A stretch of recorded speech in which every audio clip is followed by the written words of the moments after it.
দাউস গোত্রের লোকেরা ইসলাম গ্রহণে অস্বীকৃতি জানিয়েছে, কুফরি করেছে, তাদের বিরুদ্ধে দোয়া করেন।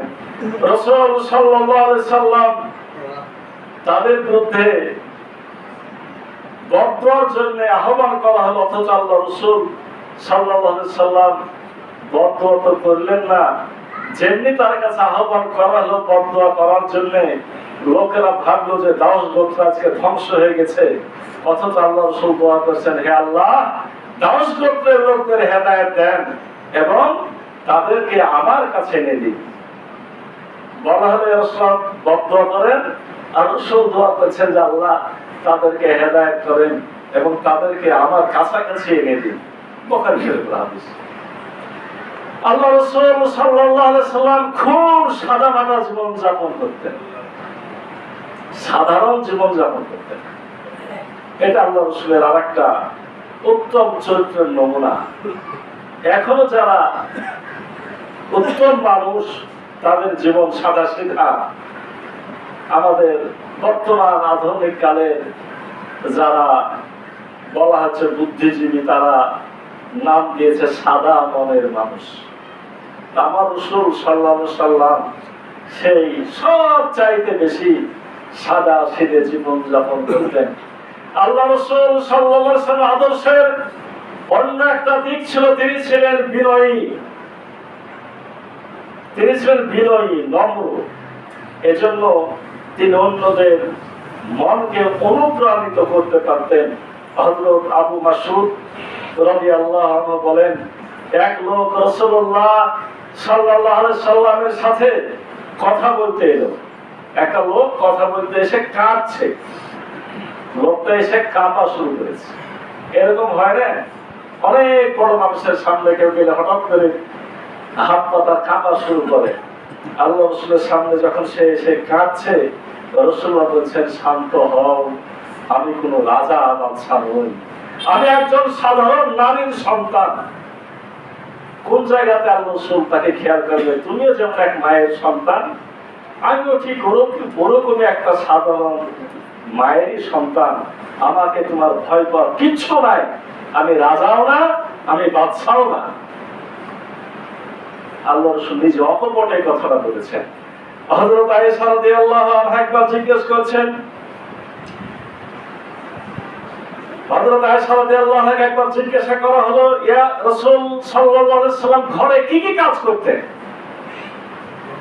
সাদা সিধা তো মানুষ, তো রাসূলুল্লাহ কি করতেন? আয়েশা রাদিয়াল্লাহু আনহা অকপটে বললেন, তিনি পরিবারের সকল কাজেই আমাকে সহযোগিতা করতেন। সহিহ বুখারী হাদিস নম্বর 676। তাহলে কি পাওয়া গেল? যে আমার রাসূল হযরত মুহাম্মদ সাল্লাল্লাহু আলাইহি সাল্লাম সকল কাজেই সাহায্য সহযোগিতা করতেন আমার তার স্ত্রীদেরকে। সম্মানিত হাজারে মজলিস, এইভাবে আমার রাসূল হযরত মুহাম্মদ সাল্লাল্লাহু আলাইহি সাল্লামের গুণ বৈশিষ্ট্য আপনাদেরকে যদি একটা একটা করে বলা শুরু করা যায়, এটা নিয়েই অনেক বড় আলোচনা করা সম্ভব। আল্লাহ রাসূল সাল্লাল্লাহু আলাইহি সাল্লামের একটা অতি গুরুত্বপূর্ণ গুণ ছিল, তিনি সবাইকে সালাম দিতেন। যে গুণগুলো এখন আমাদের মধ্য থেকে কিছুটা বিলুপ্তির পথে, রাসূল সাল্লাল্লাহু আলাইহি সাল্লামের কাজ ছিল কি করা? সবাইকে সালাম দেওয়া। ছোট বড় যাকে পেতেন তাকে তিনি সালাম দিতেন।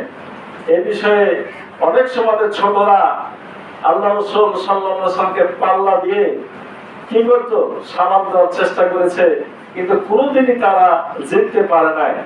রাসূলুল্লাহ ছোটদেরকে কি করেছেন? সালামের ক্ষেত্রে আল্লাহ রাসূল সাল্লাল্লাহু আলাইহি সাল্লাম প্রতিযোগিতা করেছেন। ছোট বাচ্চারাও আল্লাহ রাসূলকে আগে সালাম দিতে পারতো না। তবে এখানে একটা কথা হলো এই, যে আমরা যদি মনে করি যে এর অর্থ কি এটা যে ছোটরা বড়দেরকে সালাম দেবে না, না, ছোটরা বড়দেরকে সালাম দিবে, এটা ভদ্রতা। কিন্তু আমার রাসূল বলতেন, আমি তো শিক্ষক, আমি শিক্ষক, আমি শিখাতে চাই, আমি সালাম দিলেই তারা কি করবে? শিখবে। আপনি একটা ছোট ছেলেকে যতই বলেন না কেন যে বাবা তুমি সালাম দাও, তুমি সালাম দাও, ও শিখতে পারবে না। আপনি ওর পাশে দাঁড়ায় কাউকে সালাম দেন, ও বারবার দেখো ও নিজে একদিন সালাম দেবে।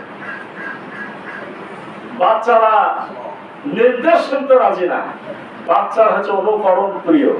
আপনি যেটা করবেন তারা সেটাই করতে চায়।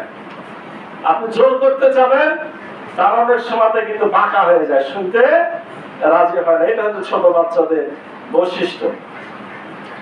আল্লাহ রাসূলকে কেউ সালাম দিলে তিনি উত্তম ভাবে সালামের জবাব দিতেন, এবং তাকে আগে সালাম দেওয়া খুবই কষ্টকর ছিল। রাসূলকে আগে সালাম দেওয়াটাই কি ছিল? কষ্টকর ছিল। আল্লাহ রাসূল সাল্লাল্লাহু আলাইহি ওয়াসাল্লাম বলছেন, আগে সালাম দানকারী আল্লাহর অধিক নিকটে এবং অহংকার মুক্ত। যে আগে সালাম দেয় সে কি? অহংকার মুক্ত, এবং সে হচ্ছে আল্লাহর নিকটে। তাহলে এই সুযোগটা হাতছাড়া করা কি আমাদের দরকার আছে? আচ্ছা, কিছু লোক আপনাকে সালাম দেয়, ভালো কথা, আপনারও তো কিছু টার্গেট থাকবে যে আমি ওকে আগে সালাম দেব। কমপক্ষে এটা হলে তো ভারসাম্য হয়। আপনি কেমন সালাম দেন এই জিনিসটা মাথাতে থাকা দরকার। আল্লাহ রাসূল সাল্লাল্লাহু আলাইহি ওয়াসাল্লামের বিষয়ে আনাস রাদিয়াল্লাহু আনহু বলছেন, একবার রাসূলুল্লাহ সাল্লাল্লাহু আলাইহি ওয়াসাল্লাম একদল বালকের নিকট দিয়ে যাবার সময় তাদেরকে সালাম দিলেন। ছোট ছোট বাচ্চারা আছে, আল্লাহ রাসূল সাল্লাল্লাহু আলাইহি ওয়াসাল্লাম সালাম দিলেন। বুখারী এবং মুসলিম শরীফের হাদিস। আল্লাহ রাসূল মহিলাদেরকেও সালাম দিতেন। আল্লাহ রাসূল মহিলাদেরকে, বিশেষ করে বয়স্ক মহিলাদেরকে রাসূলুল্লাহ সাল্লাল্লাহু আলাইহি ওয়াসাল্লাম সালাম দিতেন। এই বিষয়ে আসমা বিনতে ইয়াজিদ রাদিয়াল্লাহু আনহা একজন মহিলা সাহাবী বলছেন, একই স্থানে আমরা কিছু মহিলা বসা ছিলাম, তখন আমাদের নিকট দিয়ে পথ অতিক্রমকালে রাসূলুল্লাহ সাল্লাল্লাহু আলাইহি ওয়াসাল্লাম আমাদের সালাম দেন। আবু দাউদ, ইবনে মাজাহ এবং দারানী। রাসূলুল্লাহ সাল্লাল্লাহু আলাইহি ওয়াসাল্লাম বাড়িতে প্রবেশের সময় স্ত্রীদেরকে সালাম দিতেন। আপনি বাড়ির বাইরে থেকে আসবেন, সালাম কিন্তু আপনাকে দিতে হবে। এটা একটু মাথাতে নেন। নিয়ম কি? আপনাকে দিতে হবে। ওখানে ছোট ছেলে আছে, বড় মানুষ আছে, না স্ত্রী আছে, না কে আছে, সেটা কথা না। আপনার দায়িত্ব, আপনি যেহেতু প্রবেশ করছেন, প্রবেশকারী তো সালাম দেবে। এখন এই আমলটার ব্যাপারে একটু বুকে হাত দিয়ে চিন্তা করেন, জীবনেও কোনোদিন নিজের স্ত্রীকে সালাম দিয়েছেন কি দেন নাই? এমন লোকও হয়তো খুঁজে পাওয়া যাবে যে জীবনেও দেয়নি। ইয়ার কি করেও মনে হচ্ছে যে মহিলা মানুষকে সালাম দিলে, বাইরের মহিলা দূরের কথা, ঘরের মহিলা ওকে সালাম দিলে না ইজ্জতটা চলে যাবে। আমরা আলোচনা করছি আমার রাসূল সাল্লাল্লাহু আলাইহি ওয়াসাল্লামের উত্তম চরিত্র, উত্তম আদর্শে। এই বিষয়গুলো শুধু শোনার জন্য নয়, এই বিষয়গুলি আমরা আমলে আনলেই আমাদের মধ্যে রাসূলুল্লাহর ভালোবাসা পয়দা হবে। রাসূলুল্লাহর ভালোবাসা পয়দা হলে আল্লাহর ভালোবাসা সৃষ্টি হবে। আর আল্লাহর ভালোবাসা যদি আমরা পেয়ে যাই, আমাদের জীবনের গুনাহ খাতা মাফ হয়ে যাবে। সূরা আলে ইমরান 30 এবং 31 নম্বর আয়াত। মহানবী সাল্লাল্লাহু আলাইহি সাল্লামের বিষয়ে একটু আগে বলছিলাম, তিনি অহংকার মুক্ত ছিলেন।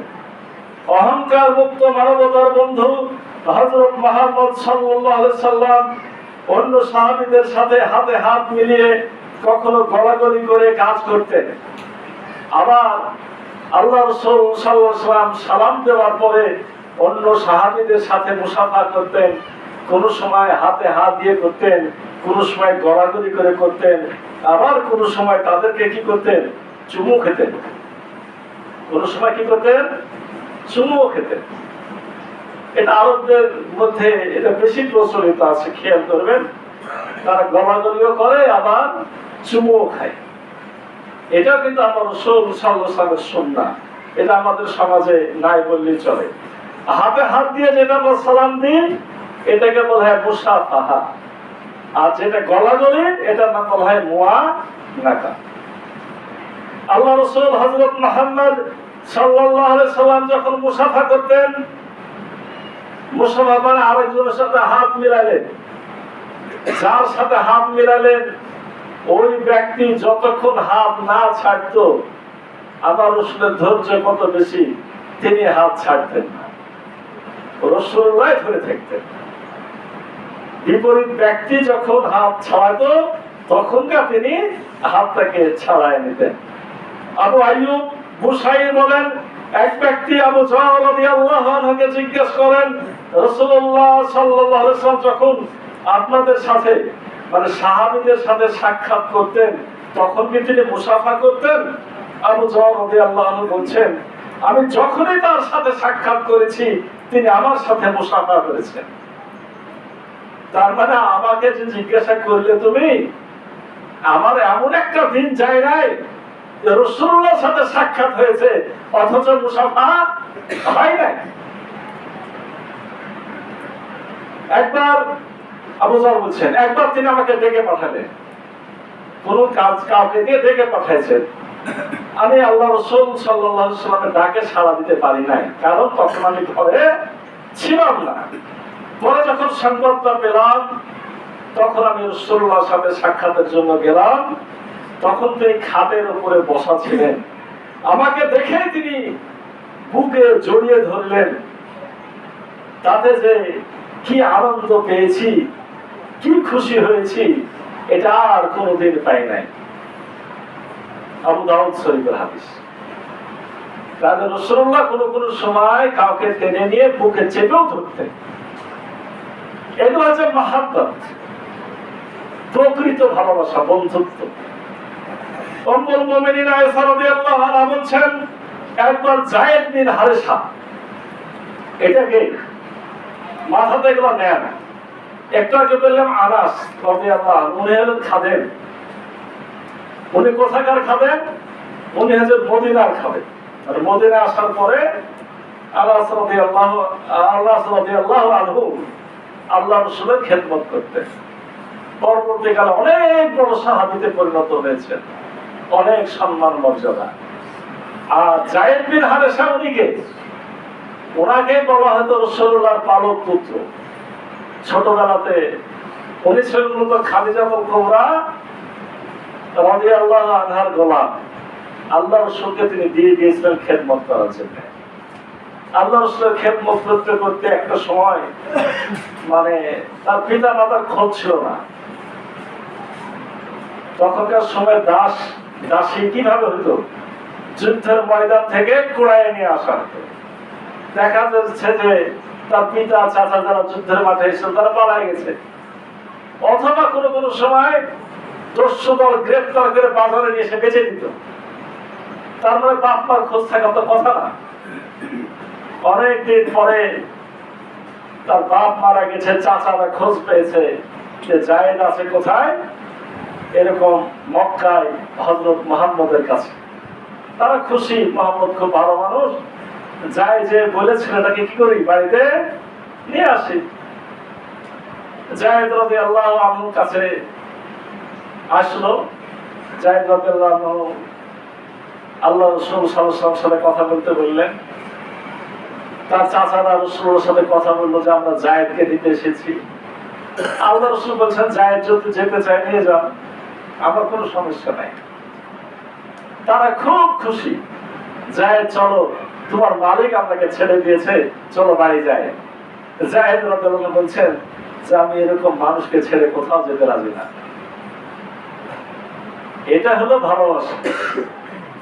লা ইউমিনু আহাদুকুম হাত্তা কুনা হাব্বু ইলাইহি মিন ওয়ালিদিহি ওয়া ওয়ালাদিহি ওয়ান নাসি আজমাইন। ততক্ষণ পর্যন্ত ঈমানদার হতে পারবে না যতক্ষণ না সে তার পিতা মাতা আত্মীয়স্বজন এমনকি দুনিয়ার সকল মানুষের চাইতে আমাকে বেশি ভালো না বাসবে। যাদের মধ্যে ভালোবাসা পয়দা হয়েছে, কিসের চাচা আর কিসের দেশ আর কিসের গ্রাম, কোথাও যাব না, আমি কোথায় থাকবো? রাসূলুল্লাহর কাছেই থাকবো। এজন্য তার পরিচয় একসময় হয়ে গিয়েছিল পালক পুত্র যায়েদ বিন হারেসা। এই যায়েদ রাদিয়াল্লাহু আনহু আল্লাহ রাসূল পুত্রের মতোই স্নেহ করতেন, ভালোবাসতেন। এই যায়েদ রাদিয়াল্লাহু আনহু বলছেন, একবার তিনি বাইরে কোথাও অভিযানে গেছিলেন। তিনি যখন মদিনা থেকে মদিনায় ফেরত আসলেন, এই সময় রাসূলুল্লাহ সাল্লাল্লাহু আলাইহি সাল্লাম আমার ঘরেই ছিলেন। যায়েদ রাদিয়াল্লাহু আনহু যখন সে দরজায় টোকা মারলেন, আল্লাহ রাসূল সাল্লাল্লাহু আলাইহি সাল্লাম খালি গায়ে চাদর টানতে টানতে তার দিকে ছুটে গেলেন, অতঃপর তার সাথে গলাগলি করলেন এবং তাকে চুম্বন করলেন। ছুটে যে চাদরটা ভালো করে না গায়ে দিয়ে দৌড়ায় যে যায়েদ এসেছে। তাহলে আল্লাহ রাসূল সাল্লাল্লাহু আলাইহি সাল্লাম কিভাবে যাকে ভালোবাসতেন এবং ভালোবাসার ভঙ্গিমাগুলো কেমন, এই হাদিসে সেটা পাওয়া যায়। হাদিসটি তিরমিজি শরীফের হাদিস। জাফর ইবনে আবু তালিব রাদিয়াল্লাহু আনহু বলেন, জাফর ইবনে আবু তালিব আল্লাহর রাসূলের আপন চাচাতো ভাই। আবু তালিব নাম শুনেছেন, আবু তালিবের ছেলে জাফর ইবনে আবু তালিব এবং আবু তালিবেরই ছেলে হযরত আলী রাদিয়াল্লাহু আনহু, মানে হযরত আলী রাদিয়াল্লাহু আনহু আপন ভাই হলো জাফর ইবনে আবু তালিব। জাফর ইবনে আবু তালিব রাদিয়াল্লাহু আনহু বলেন, আমি যখন হাবশা থেকে মদিনায় ফেরত আসলাম, মানে রাসূলুল্লাহ সাল্লাল্লাহু আলাইহি সাল্লাম মক্কায় নবুয়তি পাওয়ার 5 বছরের মাথাতেই বাধ্য হয়ে কিছু মানুষকে হাবশা পাঠিয়ে দিয়েছিলেন। ওখানকার বাদশা একটু ভালো ছিল। আশ্রয়ের জন্য মক্কা অত্যাচার শুরু হয়ে গেল।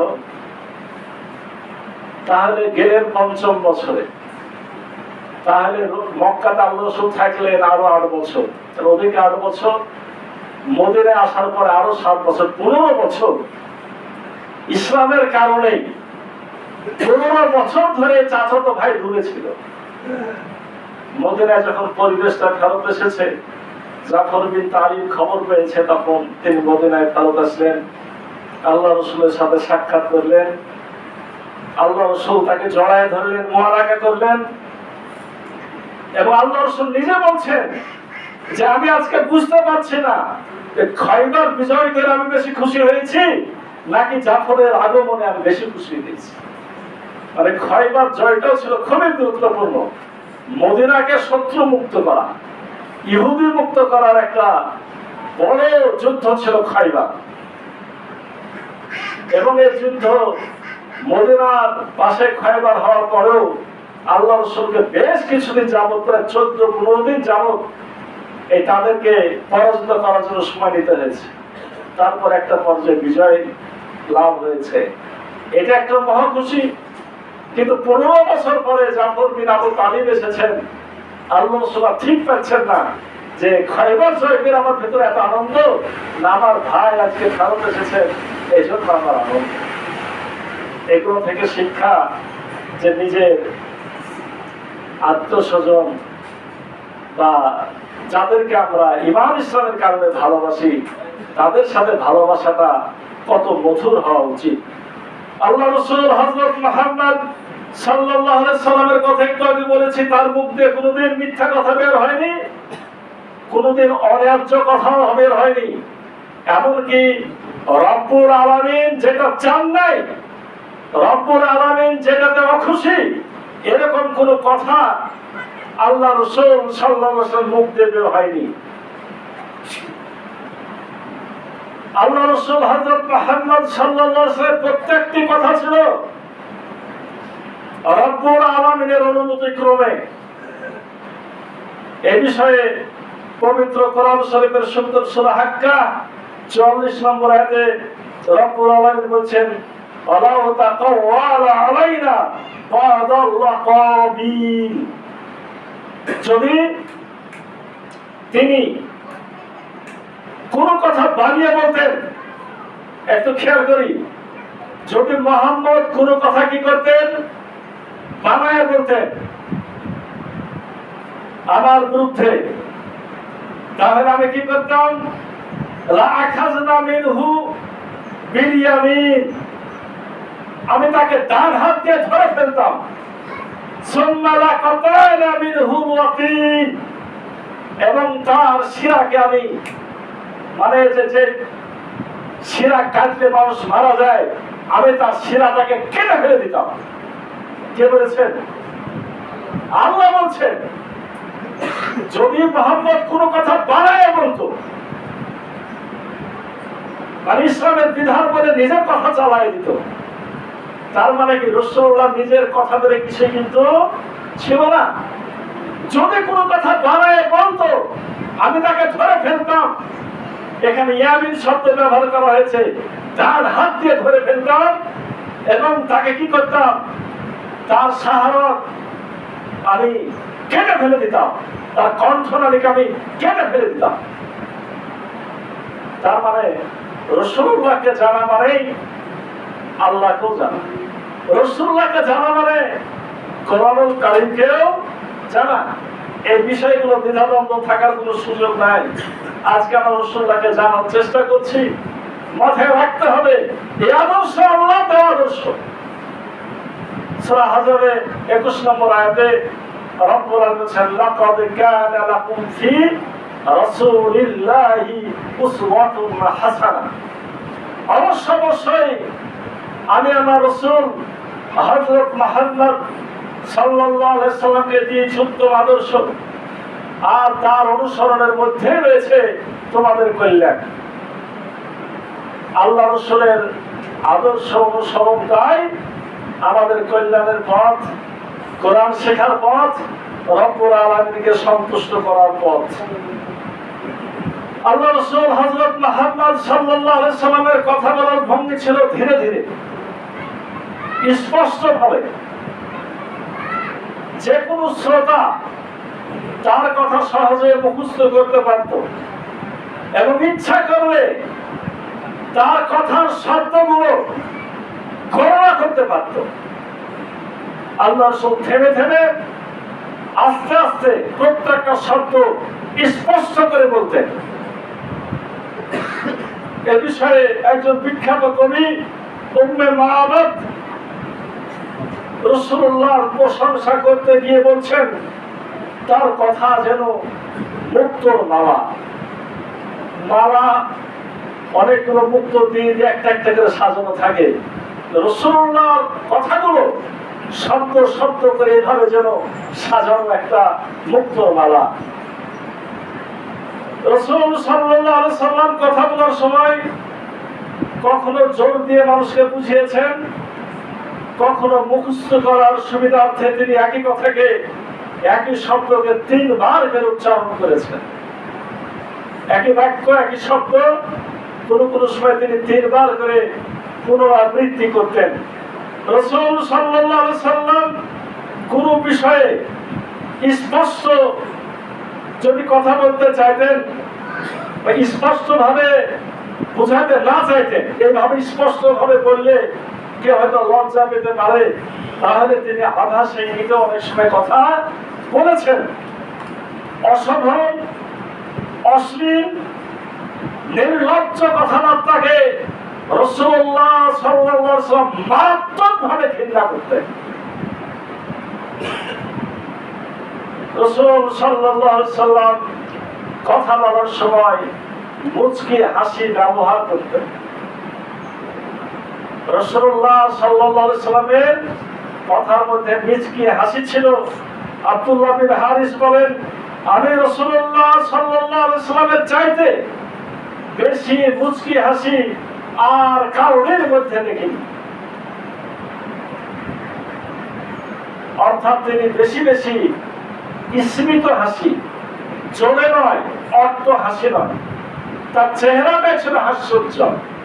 তিনি মুচকি হাসি দিতেন এবং রাসূল সাল্লাল্লাহু আলাইহি ওয়াসাল্লামের কাছে কেউ যখন যেত তখন তিনি তাকে স্মিত মিষ্টি হাসির মাধ্যমে তাকে অভ্যর্থনা জানাতেন।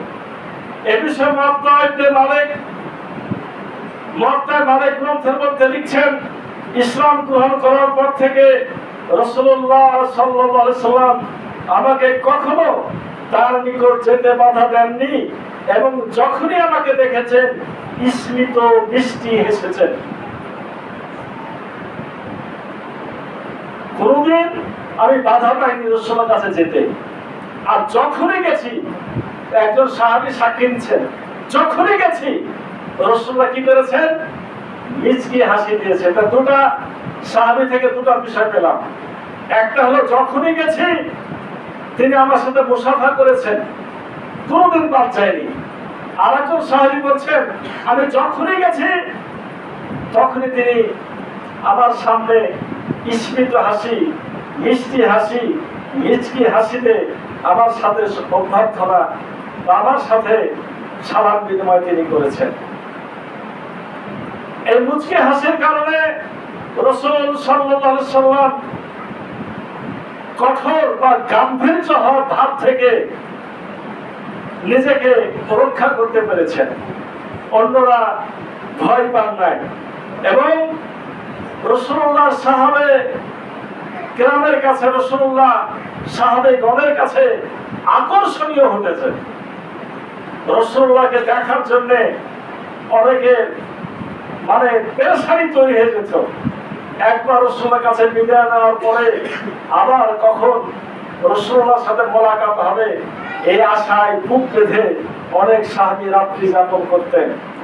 আল্লাহ রাসূল সাল্লাল্লাহু আলাইহি সাল্লাম কথাবার্তা বলার সময় উদাহরণ দিয়ে কথা বলতেন। রাসূলুল্লাহ সাল্লাল্লাহু আলাইহি সাল্লাম অধিক বেশি উপমা এবং দৃষ্টান্ত দিয়ে কথা বলতেন। তার সময়ে আর কোন বক্তাকে এত বেশি উদাহরণ এবং উপমা দিতে দেখা যায় নাই। রাসূলুল্লাহ উদাহরণ দিয়ে দিয়ে মানুষকে কথা শোনাতেন, মানুষদেরকে বোঝাতেন। এই জন্য যারা বেদুইন যাযাবর আসতো বিশেষ ভাবে মক্কার বাইরে থেকে, মদিনার বাইরের গ্রাম্য এলাকা থেকে রাসূলুল্লাহর এই উদাহরণ শোনার কারণে তাদের বড় আরবি ব্যাকরণও প্রয়োজন হতো না, বড় বড় কিতাব পড়ে বোঝারও দরকার হতো না। রাসূলুল্লাহর দেওয়া উদাহরণগুলোই তাদেরকে জ্ঞান হাসিলের জন্য উৎসাহিত করত এবং তারা সহজে কোরআন এবং হাদিস শিখে নিতে পারতেন। রাসূলুল্লাহ সাল্লাল্লাহু আলাইহি ওয়াসাল্লামের চিত্তাকর্ষক আকৃতিতে সরলতার ভাব নিহিত ছিল। সরলভাবে তিনি কথা বলার চেষ্টা করতেন, কৃত্রিমতা তার মধ্যে ছিল না। এ বিষয়ে রাসূল সাল্লাল্লাহু আলাইহি সাল্লাম নিজেই বলেন, তোমাদের মধ্যে যারা কিয়ামতের দিন আমার কাছ থেকে বেশি দূরে থাকবে তারা হলো ওই সব লোক যারা অতি রঞ্জিত কথা বলে, বেশি কথা বলে এবং কথার মধ্যে দাম্ভিকতা প্রদর্শন করে। তিনটা কথা খুবই গুরুত্বপূর্ণ। রাসূলুল্লাহ বলছেন যে কিয়ামতের দিন সব থেকে দূরে থাকবে কারা? ওই সব লোক যারা অতিরঞ্জিত কথা বলে, মানে রং লাগায় লাগায় বাড়ায় বাড়ায় কথা বলে। এরকম লোক কি সমাজে কম না বেশি? ঘটে একটা, বলে আর একটা, 10টা লাগায়। আল্লাহ রাসূল বলছেন এই লোকগুলা কিয়ামতের দিন কি হবে? আমার থেকে সব থেকে বেশি দূরে থাকবে। আর কারা? যারা বেশি বেশি কথা বলে, কথার কোনো মাপ নাই, আজগুবি গল্প গুজব, দোকান মোড় এসব জায়গাতে মাঝে মধ্যে বাধ্য হয়ে বসতে হয়। ওখানে দেখবে কিছু লোক আজগুবি গল্প করছে, ওসব কথার কোনো অর্থ নাই, নিরর্থক কথাবার্তা। তাহলে যারা বেশি বেশি কথা বলে, যারা বাড়িয়ে বাড়িয়ে কথা বলে, আর কথার মধ্যে যারা অহংকার প্রকাশ করে, দাম্ভিকতা দেখায়, আমি খুব বড় এই ভাব দেখায়, এই ধরনের মানুষগুলো সেদিন আমার রাসূল হযরত মুহাম্মদ সাল্লাল্লাহু আলাইহি ওয়াসাল্লাম থেকে অনেক বেশি দূরে থাকবে। আল্লাহ রাসূল হযরত মুহাম্মদ সাল্লাল্লাহু আলাইহি ওয়াসাল্লাম সবসময় হাস্যজ্জ্বল থাকতেন। তার চেহারায় ছিল হাস্যদীপ্ত, হাসিময়। যদিও আমার রাসূল সাল্লাল্লাহু আলাইহি ওয়াসাল্লাম বেশিরভাগ সময়ে কঠিন অবস্থায় থাকতেন, অনেক বিপদে থাকতেন, অনেক বড় দায়িত্বের মধ্যে থাকতেন, তারপরও তিনি সব সময়তেই, বেশিরভাগ সময়তেই হাস্যজ্জ্বল চেহারায় হাসি মুখে থাকতেন। আল্লাহ রাসূল হযরত মুহাম্মদ সাল্লাল্লাহু আলাইহি ওয়াসাল্লাম এই বিষয়ে রাসূলুল্লাহর উম্মতকে আমাদেরকে বলছেন, তোমার ভাইয়ের দিকে মুচকি হাসি দিয়ে তাকানোটাও একটা সৎ কাজ। ভালো কাজ কোনটা আমরা খুঁজে পাই না।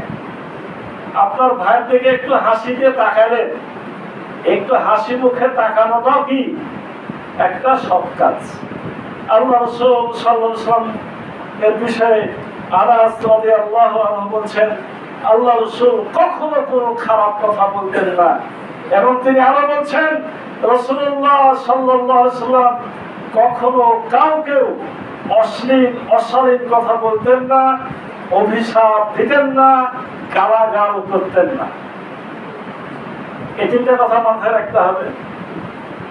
রাসূল আদর্শ নিতে হলে উপরে যেমন বললাম যে তিনটা কথা, সহজ কথা, অর্থাৎ অতিরঞ্জিত কথা না বলা, বেশি কথা না বলা, দাম্ভিকতা প্রদর্শন না করা। ঠিক একইভাবে এই তিনটা কথা, অশ্লীল কথা বলা যাবে না, অভিশাপ দেওয়া যাবে না, গালাগালি করা যাবে না।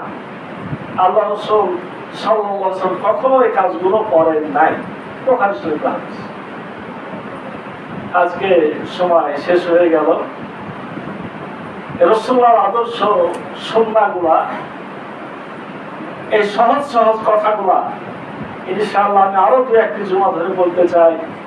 আজকে যতটুকু আলোচনা হলো, এই আলোচনার ভিত্তিতে রব্বুল আলামিন আমাদেরকে রাসূলুল্লাহর আদর্শগুলা সকলকে, সবাইকে, আমি সহ আমাদের সবাইকে সঠিক অনুসরণের মধ্য দিয়ে সুন্নাহ অনুসরণের অভ্যাসগুলো গড়ে তোলার তৌফিক দান করুন এবং রাসূলুল্লাহর সাথে আমাদের মহব্বত ভালোবাসা তৈরি করে দিন। এর মধ্য দিয়ে যেন আমাদের জীবনের গুনাহ খাতা মাফ হয়। আল্লাহ যেন আমাদের সকলকে মাফ করে দেন। সাহেব আল্লাহুম্মা আমিন। বারাকাল্লাহু লানা ওয়া লাকুম ফিল কুরআনিল আযীম ওয়া নাফা'না ইয়্যাকুম বিমা ফীহি মিন আয়াতি ওয়া যিকরিল হাকীম। أقول قولي هذا وأستغفر الله لي ولكم ولسائر المسلمين من كل ذنب فاستغفروه وأتوبوا إليه إنه هو التواب الرحيم.